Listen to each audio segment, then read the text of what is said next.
안녕하세요. 여행 크리에이터 여행가다입니다. 그동안 너무나 제가 기다렸던 일본이 드디어 열렸습니다. 지금 이제 일본 같은 경우는 3차까지 백신을 맞은 경우에는 뭐 아무런 서류 없이 갈 수 있지만 이제 뭐 2차까지만 맞았거나 미접종자 같은 경우에는 PCR이 있어야 들어갈 수 있는데 대신에 격리 같은 건 없고요. 근데 저는 이제 미접종자이기 때문에 아직 일본을 이제 PCR 하고 가고 싶진 않아서 기다리고 있는데 조만간 PCR이까지 없어지면 이제 일본을 가려고 생각 중입니다. 그래서 제가 오늘 준비한 여행 영상은 제가 가봤던 일본 여행지들을 좀 포인트별로 소개해보고 뭐 좋았던 거, 추천 여행지, 가면 언제 가면 좋은지 등등 다양한 여행지들 한번 소개해보려고 해요. 그래서 지금 보시면 제가 갔던 일본 여행지들은 이렇게 대부분 이제 많이 가시는 지역들을 많이 가봤고 또 많이 사람들이 안 가는 데도 가보긴 했는데 어쨌든 여기 위쪽에 있는 뭐 아키타현이나 그쪽 빼고는 이제 거의 좀 골고루 가본 것 같아요. 그래서 각 지역별로 제가 특징들이나 추천하고 싶은 여행지들을 한번 정리해봤습니다. 네, 첫 번째는 홋카이도입니다. 홋카이도는 저의 첫 번째 해외 여행지이기도 해요. 그래서 그때 갔을 때 완전히 그냥 여행에 빠져가지고 그때부터 여행을 엄청 열심히 다녔거든요. 그래서 홋카이도는 두 번을 갔었는데 두 번 다 겨울에 갔습니다. 그래서 홋카이도는 겨울이랑 여름의 매력이 완전히 달라요. 여름에는 약간 후라노나 비에이 같은 데 가면 꽃밭이 막 있고 뭐라 그러지, 목장, 초록, 푸릇 막 이런 느낌의 여행지고 겨울에는 눈이 진짜 많이 오는 곳이에요. 그래서 영화 러브레터의 배경지가 된 동네가 바로 홋카이도에 있는데 아마 지금 시즌에 일본 여행을 준비해서 가야지라고 생각하시면 저는 사실 삿포로 홋카이도 지역을 가장 추천해드리고 싶습니다. 왜냐면 저도 지금 만약에 저한테 가라 그러면서 홋카이도를 제일 먼저 가고 싶거든요. 그래서 홋카이도 같은 경우에는 처음 가시면 뭐 한 3박 4일이나 4박 5일 일정으로도 충분히 즐기고 오실 수가 있거든요. 그래서 주요 대도시들이 삿포로, 오타루, 노보리베츠, 하코다테 등이 있고 그 위쪽으로도 이제 지역들이 있는데, 이제 홋카이도가 처음 가시는 거면 삿포로를 기점으로 뭐 한 3박 4일 정도 잡으셔서 하루는 삿포로를 둘러보고 또 하루는 근교 투어 같은 게 또 많이 발달이 돼 있습니다. 그래서 뭐 버스를 타고 가서 BA, 후라노, 청해호수, 흰수영 폭포 등을 돌아보는 그런 눈 많이 오는 지역에서 찍는 막 사진 같은 게 있어요. 마일드 세븐 언덕 뭐 이런 데가 있으니까 그런 데 가서 이제 눈을 배경으로 설국을 배경으로 인생샷 찍어도 좋고요. 그 다음에 오타루 같은 경우는 아까 말씀드렸듯이 러브레터의 배경이 되었던 동네인데 여기는 굳이 투어로 안 가고 그냥 기차 타고 삿포로에서 당일치기로 가셔도 되고 아니면 동네 분위기가 전 되게 좋아요. 이 동네 분위기가. 그래서 거기서 1박 하셔도 괜찮습니다. 그리고 또 온천을 좋아하시면 또 겨울에는 막 눈 내리는데 온천하는 거 너무 좋잖아요. 그래서 저는 지난번에 가장 최근에 삿포로 갔을 때 하루는 그냥 도야오 근처에 있는 미도리노 카제 료칸이라는 곳에서 1박 했는데 탕이 한 15개? 뭐 그 정도 됐던 것 같아요. 정말 탕이 많고 좋은 료칸이었는데 그런 데서 1박 하시거나 아니면 좀 너무 멀다 싶으시면 삿포로에서 근처에 있는 조장케이라는 동네가 있거든요. 거기도 온천으로 굉장히 유명한 곳인데 거기에 괜찮은 온천 료칸들에서 1박을 하셔도 괜찮습니다. 그래서 지금 이제 온천 료칸 같은 경우에는 삿포로역이나 삿포로 공항에서 바로 움직일 수 있게 이제 송영버스라 그래서 셔틀버스를 운영을 하고 있거든요. 그래서 그런 것들 이용하시면 교통편도 이제 불편하지 않게 이용하실 수가 있고요. 근데 이제 홋카이도 같은 경우는 제가 다른 일본 지역들을 여행했을 때 다른 지역에 비해서 좀 비싼 편이었어요. 그래서 뭐 숙소비도 좀 더 들어갔던 것 같고 항공료도 좀 비싼 편이었고 그리고 제가 만약에 홋카이도를 간다면 꼭 추천해드리고 싶은 거는 게 뷔페입니다.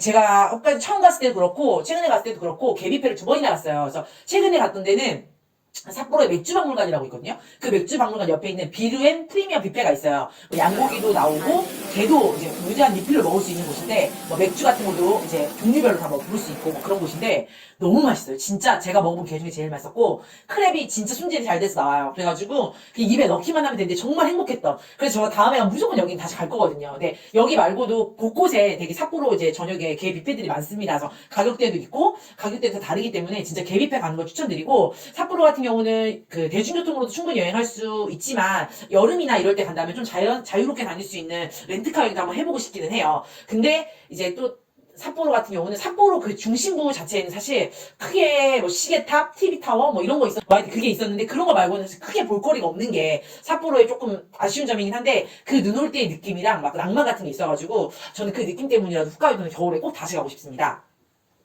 다음 여행지는 오키나와. 오키나와는 제가 3번 정도 갔는데, 한 번은 9월쯤에 갔었고, 또 두 번은 겨울에 갔었어요. 그래서 오키나와 같은 경우는 제가 3번 다 뚜벅이로 갔었는데, 사실 여행 가시는 분들 렌트카 여행을 더 많이 하실 거예요. 왜냐면 오키나와는 우리나라의 제주도 같은 곳이어서, 이렇게 휴양지로 많이 오시는 곳이고, 그 다음에 렌트를 해도 길가에 차가 그렇게 많지 않기 때문에 좀 제주도처럼 여행할 수 있는 그런 곳입니다. 그래서 뚜벅이 여행을 하시게 되면, 제 생각에는 이제 투어 같은 것들, 뭐 북부버스 투어, 뭐 추라미 수족관 가고, 뭐 위에 무슨 대교인데 갑자기 이름이 기억이 안 나네? 하여튼 뭐 그런 데도 가고 하는 그런 투어들이 있거든요. 그래서 그런 거 선택하셔서 가도 되시고요. 이제 오키나와의 장점은 이쁜 바다가 있고, 겨울에도 비교적 따뜻해요. 제가 겨울에 갔을 때도 막 되게 춥거나 이러지 않았거든요. 그래서 겨울에 가도 괜찮은데 단점은 진짜 맛집이 없어요. 그러니까 맛집을 되게 많이 찾으러 다녔는데도 이렇다 할 맛집이 없고 약간 막 이상한 해조류 같은 걸로 이용한 막 전통 향토 음식 이런 게 있는데 저랑 좀 안 맞더라고요. 그래서 그 맛집 같은 게 조금 아쉽긴 하고요. 그래서 나 맛집 일본 여행 가서 맛있는 음식 먹고 싶어 하시면 사실 저는 오키나와는 별로 추천드리고 싶지 않습니다. 그리고 이제 근교에 있는 섬들이 좀 많아요. 뭐 자마미섬, 토카시키섬 같은 이제 배를 타고 들어가는 섬인데 그런 데 가면 또 바다 빛깔이 굉장히 이쁘다고 해요.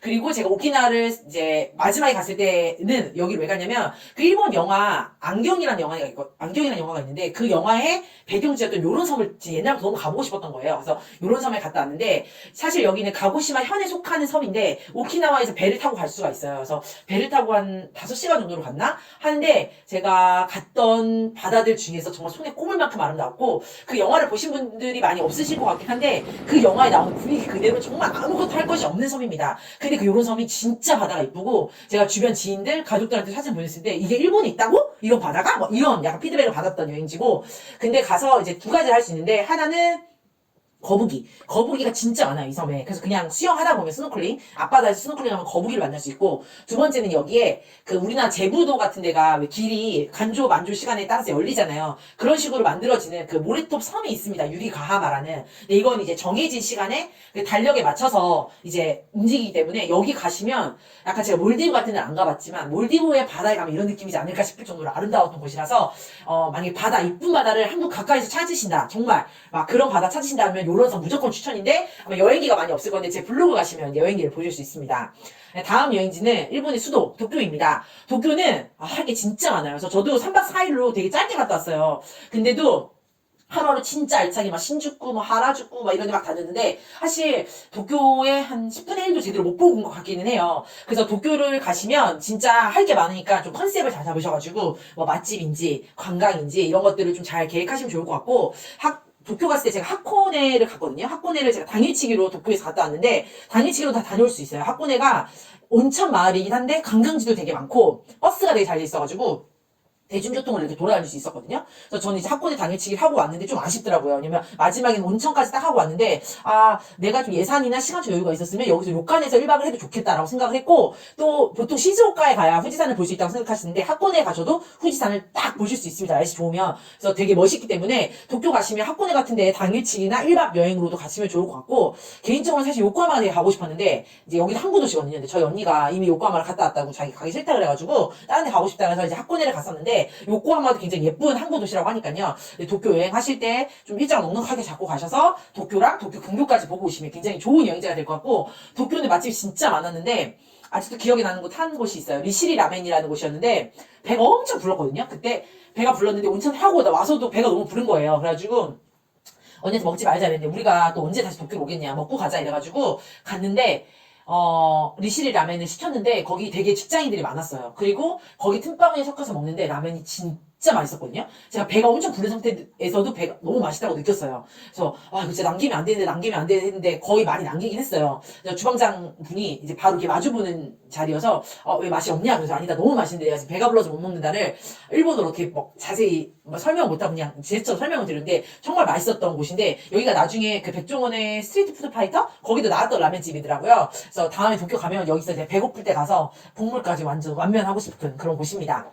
영상이 길어져서 이 편에서는 이제 제일 많이 가는 큐슈 지역, 그 큐슈의 후쿠오카, 유인, 베푸, 오이타, 나가사키, 뭐 기타 큐슈, 가고시마 이렇게 제가 가봤던 곳들을 한번 리뷰를 해드릴 거고요. 그 다음에 또 많이 가는 곳이죠. 오사카, 간사이 지역. 오사카는 오사카만 있는 게 아니라 교토, 나라, 고베 등 이제 근교 여행지도 많고 그렇기 때문에 오사카도 할 얘기가 굉장히 많을 것 같고 그 다음에 이제 마지막은 이제 많이들 안 가시는 근데 저는 이제 뭐 여러 가지 여행사의 초청이나 관광청의 초청으로 가봤던 그런 작은 소도시들을 한번 소개해 보려고 합니다. 그래서 여행 영상, 일본 여행 영상 2편은 계속 이어지니까요. 조금만 기다려주세요. 감사합니다.